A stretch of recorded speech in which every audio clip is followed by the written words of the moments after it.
Hey everyone, my name is Nathan Black from Greenville, North Carolina. This is for the poetry class, Amber's poetry class, and I'm reading to you today my poem for the final project. It's called Four Moons. I'm going to read it over and then I will give some analysis and discussion, a little bit of background about what it's about, what I'm trying to do with it, the things that were influenced and stuff, but we'll get all to that later. Forgive me, I have fractured part of my elbow, so if I'm struggling here a little bit to scroll down the page and I skip a little bit, please apologize for that. Even having trouble, like my face gets a little itchy at times, so yeah, but forgive me, and we'll get through this as quickly as possible. So yeah, Four Moons.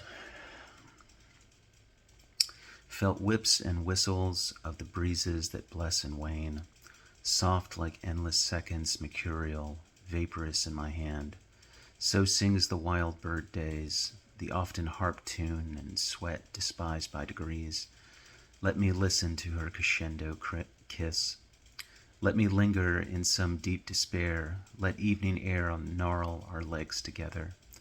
Again I am sold for a song, the weight of leaves and stagnant incandescent motions, where I have written my own sorrows and sewn them to the touch of fingertips that stamp the earth.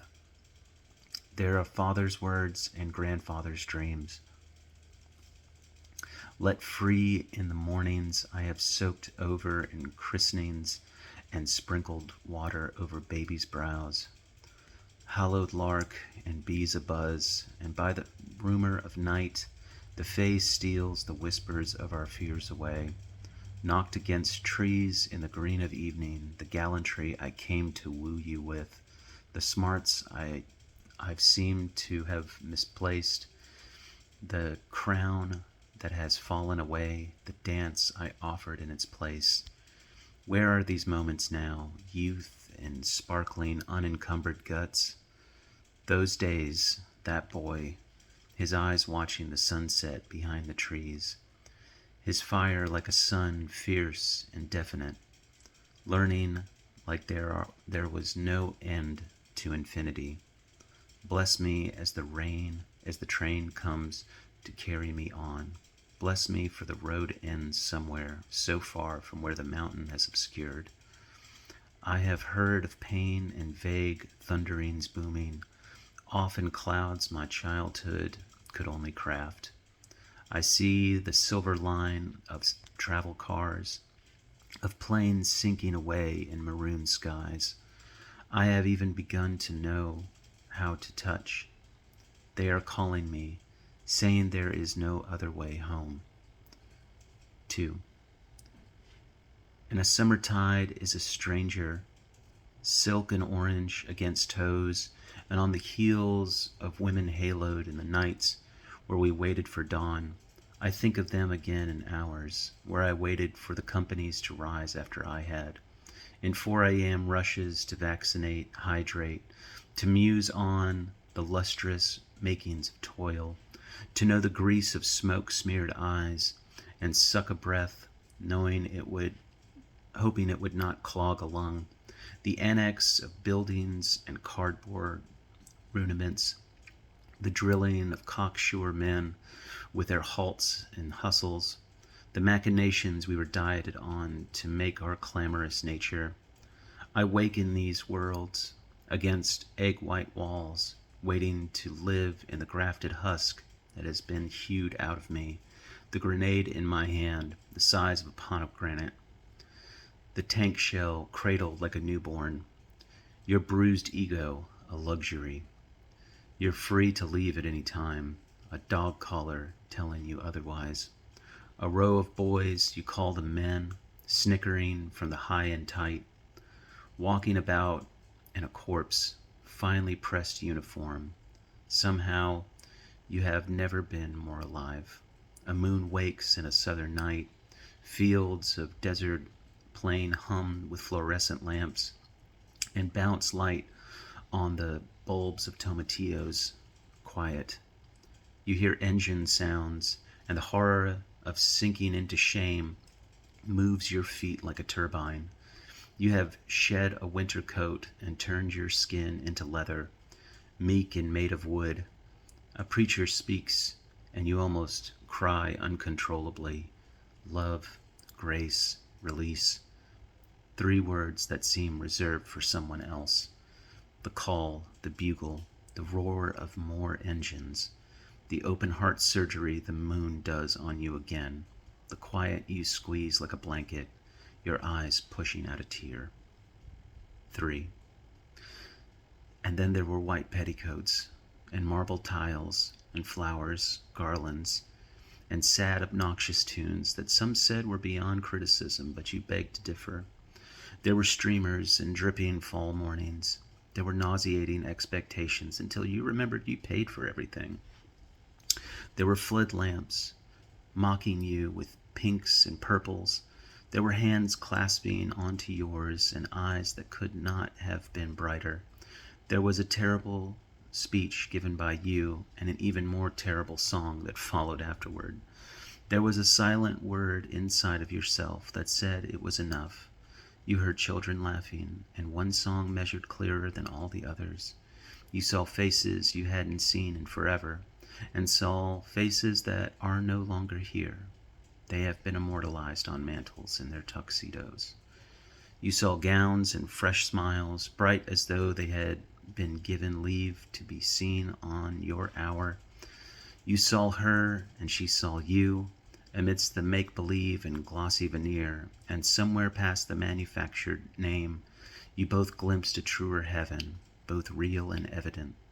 You found the holy moment long after the rings were shared, in a dance done to a song you both despised, and somewhere in that rhythm you let go and let the whited light bathe you both in a shared immaculacy. And an even more tender moment when you cleaned the floor together after the last dancers had shuttled off into their dark spaces. The echoes of heels against wood drift in my dreams, making waves below a magenta moon, soothed by cheese pizza and chilled leftover beer. We were home by a reasonable hour. 4. And so I shifted on the bench, side by side with myself, so at ease with what I could not remember, and daily reminders of what to pick up from the store, and what cheeses are no longer viable options, and what it is to be a homeowner, and what is a mortgage, and what it is to finally have benefits. Look at those stock options, look at that cutlass, and look at what they're saying about the street, about them down the street, about so-and-so. And did you hear about another indictment? There's another coming any day. All you've heard is the words in your head. Man does crime, goes home without a care. And there is a reason to check the lawnmower now. And there is a reason to know what medications your spouse takes. And there is a space on the calendar for the day you're supposed to take out the trash. And there is an endless line of what is next and what has to be done. There is time and less time than ever. And in a padded room somewhere you have fashioned for yourself a minute to be your own again. The failed attempts at despondency no longer looking so rewarding. Still in those seconds of repose the summer moon is dashing and polished again. The ocean, like an old flame, smothering you with the memory of wet, ticklish touches, and guided kisses that needed no mention for their lawless attempts, making motions to forgotten glory that at the time were anything but fumbling guesses as to how life should feel. You sit on the bench still wondering much the same, under a speckled moon still present in the morning hours, and a nodding wink to when you will see it again. So yeah, that's 4 moons. So yeah, just a little bit of it, just real quick, because I didn't know how long it was going to be. So yeah, it's definitely met the time frame. Definitely a showcase of changes over time. It's supposed to have it definitely has a little bit of a stream of consciousness feel, but it's definitely going through the different changes over the years I've had. It's somewhat autobiographical as far as some of this goes, from early years, high school, even maybe even younger, into early 20s. And then when I was older and was in the Air Force, came back and got married. And then sort of where I am now, more contemplative, getting a chance to feel some of those moments and know that things change over time. We always think it's like, this will never, everything will be the way it is. It's like, nah, things change all the time. You just got to let it, you got to give it time to phase over. This broken arm is definitely teaching me that again. But yeah, definitely took away from slow lighting's use of broken up sections. I definitely wanted to use some of that. And Aztec definitely had that feeling of like building a narrative amongst poetry that builds to something bigger. Definitely saw that over time in that one. Obit had that same feel as well, but it was more of like a build of emotion and how you're supposed to look at those scenes over time. At least that's how I interpreted it. I could totally be wrong, or there could be a totally better way to look at that, but that's what I took away from it when I went through that collection. So yeah, and if you want to go through and look at that poem, you can see sort of the beginning has more. There's some rhymes in there. It's possibly even considered maybe a little bit more flowery. There's mentions of make believe things, fae. It's very all or nothing. And then by the next one, it's very hard and tragic, and there's more boisterous. It's louder, but it's also much more regimented. And the wedding is supposed to be, sort of the revival of life, but it's this sort of like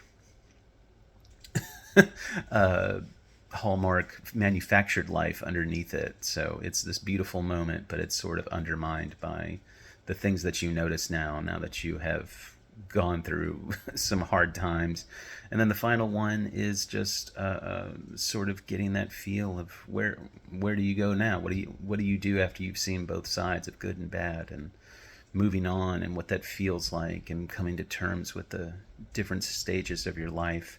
And you just got to really, for myself, take away that things are going to change. And if you are careful and you do what you can and you give your heart to it and stuff like that, things will change, but then they will change for the better. And if they don't, then you at least know that you gave your all to it, and that's pretty important too. So that's my poem. Good hearing from y'all.